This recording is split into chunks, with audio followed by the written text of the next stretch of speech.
Watching anime, cartoons, and regular TV shows is supposed to make you feel good and comfortable, make you forget about the world outside the room you haven't left in 3 days. Seriously, mate, go touch some grass. But mate, there are a few characters that only escape the fury of me going Trevor on their faces because they're either just cartoon characters or just some bloke pretending to be royalty in a show about fire-breathing flying lizards and people from Alabama. The kind of characters that make me wish I could get in their show and become Seth Rollins with their necks every time I see them on screen. It could be due to multiple reasons. Maybe they're just dumb, maybe they're just blind, maybe it's just because they're trying to ruin the day for the main character. I don't know, I don't care. Anytime I see these characters, I just want to use London breathing 7th form and slash my TVs so that hopefully one of the cuts will get them. Peppa. This annoying piece of raw bacon over here has to be the Gen Alpha equivalent of Caillou. Mate, it's ridiculous how much of a burden this oink oink west of space is to her family. If I have to hear one more time about her forgetting her teddy, I promise on the memory of King Robert that I'll break the fingers of the person who animates her with a crowbar, Jason Todd style. Now, but really, who came up with that design? She looks like an overweight pink tuba. It's like they took the design straight from grade A under A, but at least grade's funny and relatable.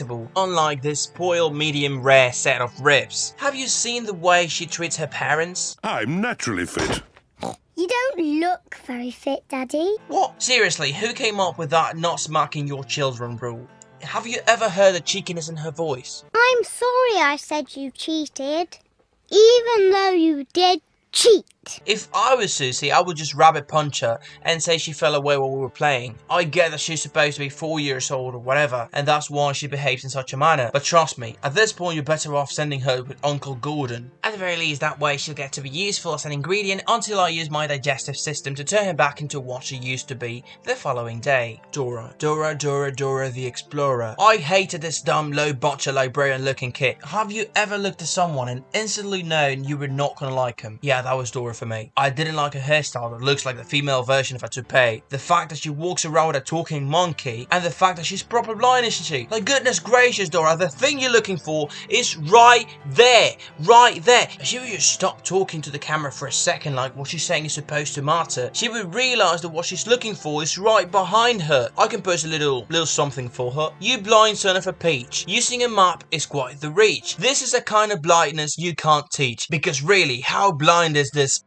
Grinch? If you mix Stevie Wonder and Phineas' mom from Phineas and Ferb, washed their eyes with bleach, and threw them into the basement of one of those Minecraft YouTubers, the result would still have better eyesight than Dora the Explorer. And then the blue pointer thing would just come out like I didn't just spend 3 minutes of my time yelling at my screen just to point to the same place I spent my freaking 180 seconds mentioning. Just look at her. She looks so smart. She knows what she did. Also, I hope it's not the only one, but I was always rooting for Swiper. Because if you can't spot the Timmy Mozilla Firefox from a mile away and you still get marked, I'm sorry, but you kind of deserve it. Or even better, if after seeing him coming a mile away, you decide to stay there and Swiper starts doing what Swipers do, remember, all you have to do is say these words. Swiper, no swiping! Swiper, no swiping! Swiper, no swiping! What? What in the world would the market be like? Oh, my apologies, madam. I didn't realise the error of my mischeep. I beg your forgiveness. This is what you're teaching little kids? Because this is how it would go down. Swiper, no swiping! Swiper, no swiping! Swiper, no swiping! Shut up! Hey, but at least she taught you Spanish. Kids, can you say hijo de la gran p? Very good, but now I got to go because we're going to be late. Lily from How I Met Your Mother. How I Met Your Mother is for me what people call a comfort show. Regardless of the ending, I have nothing but love and respect for the writing on that show and the characters. All of them except for Lily. Honestly speaking, everyone in the show is kind of a terrible person every now and again, but with Lily, it's like the writers were shadow venting about someone they knew. I have never, ever, and I could just keep going saying ever, seen anyone be so evil without having at least a minor consequence to their actions. It's like the character became self-aware and changed the script whenever something bad was going to happen to her as a result of her actions. She has a pile of debt because of a shopping addiction, better dumping her new husband. I bet she wanted to pursue a career in art. She couldn't do that in New York, could she? Had to go all the way to the West Coast, breaking off her engagement. And there were apparently 5 or 6 times she broke up Ted's relationship by doing some manipulation. Or all the time she tries to apply kindergarten psychology to adults. The list just keeps going. Remember all those things I just mentioned? No consequences at all. at least for her. I'm not trying to mention anything too specific in case someone still hasn't watched the show. But trust me, you should watch it first of all. And second, this character will have you praying to the wrong gods.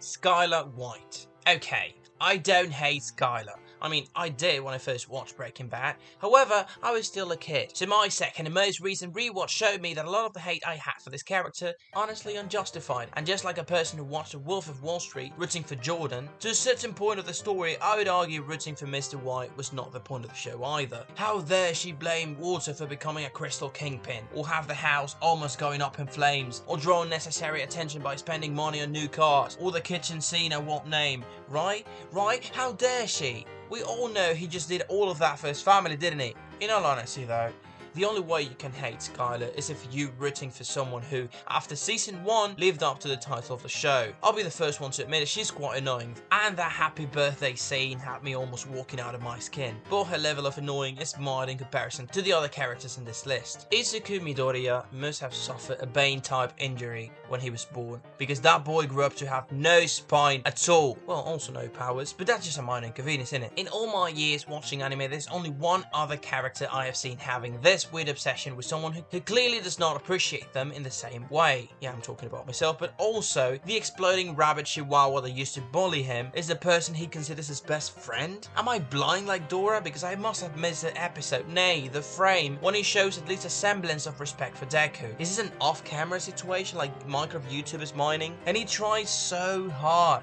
Like, I get it. When you didn't have powers and he bullied you, all you could do was cry about it. But now, I'd use all for one and 1000% if that's what it takes to make sure he turns into bright and colourful fireworks after I give his brain a fist-shaped tattoo. No, he has to be an even lamer version of the 7th Hokage. This dude bullied you all your life, and he's the first person you tell the secret of your Sansom-like strength to? And between that and the fact that it took this guy 3 seasons to realise he had legs is just bonkers. Even his costume is lame. I don't know what this is supposed to be, but it looks like Donkey from Shrek. No wonder he never wears the full thing. Will you stop yelling? This is why we never have real conversation! Lamest main character ever.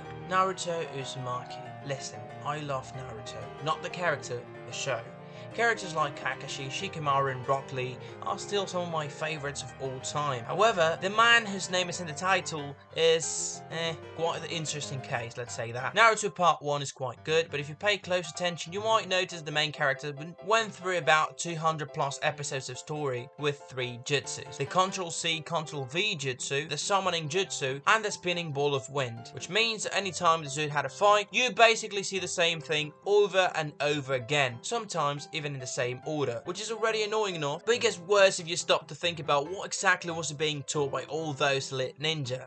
He had a Hokage and a Sannin being his main teachers, and the only thing we see him do is simp around for an iron board with anger issues and try to preach to his enemies after his 380 precision Pokemon attacks fail. If you reckon that's bad, mate, you shouldn't watch Shippuden at all because it's even worse. If I could summarize the whole show, it'd be something like this.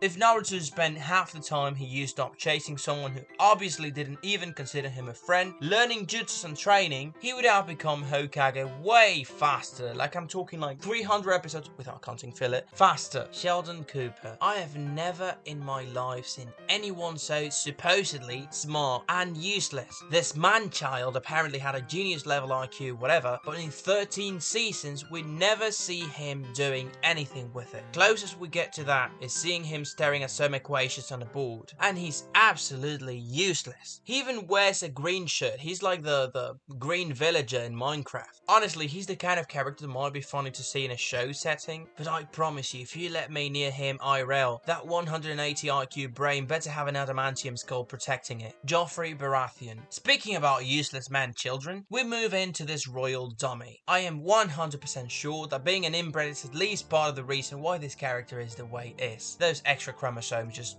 are doing too much of the carrying here. For those of you who haven't watched Game of Thrones yet, Joffrey's the kind of character you might just want to push off a bridge. The kind you want to feed hungry lions in the savannah. The kind you gladly let take the place of the Greek god who gets his liver eaten by crows. This guy was the worst, both in the books and the show. Got one of the wolves killed, got this other character killed, and the list just goes on and on and on. There's some villains that are in the wrong, but you still have some respect for them. Even the ones that are pure evil, like Johan from Monster. But there was nothing redeemable about this guy. He wasn't brave, he wasn't smart, he didn't have any schemes, he was just a spoiled brat with extra chromosomes. Candace from Phineas and Ferb. This woman is like that nosy neighbor with all hat. But now imagine having that in your house. Those poor kids could never do anything without Candace trying to sabotage it by telling her mum, who's by the way blinder than Dora. And my point is, first of all, what does she get from sabotaging her brothers? What does she think is going to happen after she does it? I mean, I don't know where they get the money to build all that stuff, but I don't reckon they're charging it to their mom's credit cards, right? So what's all that then? And second, why is she so freaking ungrateful? She's probably the person who benefits the most from her brother's inventions, and they are even nice to her. It's not like they keep her away or they're rude to her or anything. She's just ungrateful. She couldn't even let the title characters have the opening song without interrupting.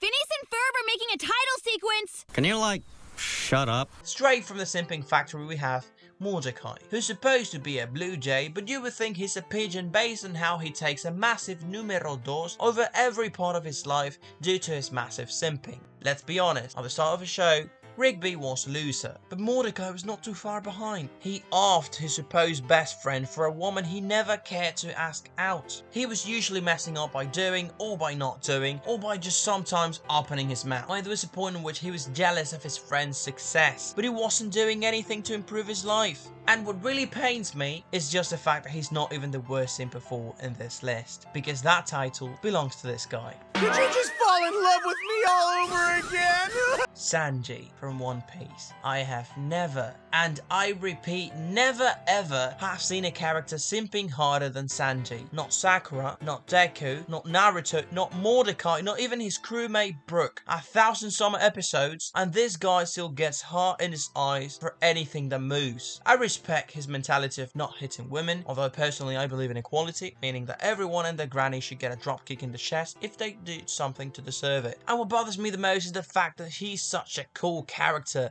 He was such a cool character when he first joined. I don't care if he's a master chef, if he's just gonna end up like the Team Rocket the moment he sees a mermaid. Literally spent like 5 episodes saving this guy from a nosebleed so epic it sent him flying. 4 episodes where I could have seen him kick stuff like Prime Broccoli instead. Anyways, this kind of stuff kind of grinds my gears too much, so rant's over. Hopefully it managed to entertain you. Please leave me a like and subscribe to help me fulfill my dream of being rich and famous. Let me know in the comments which character you consider most annoying, so maybe I can talk about them in a part 2 video. As always, be good to your families, drink some water and touch some grass every now and then. That's it. God bless you.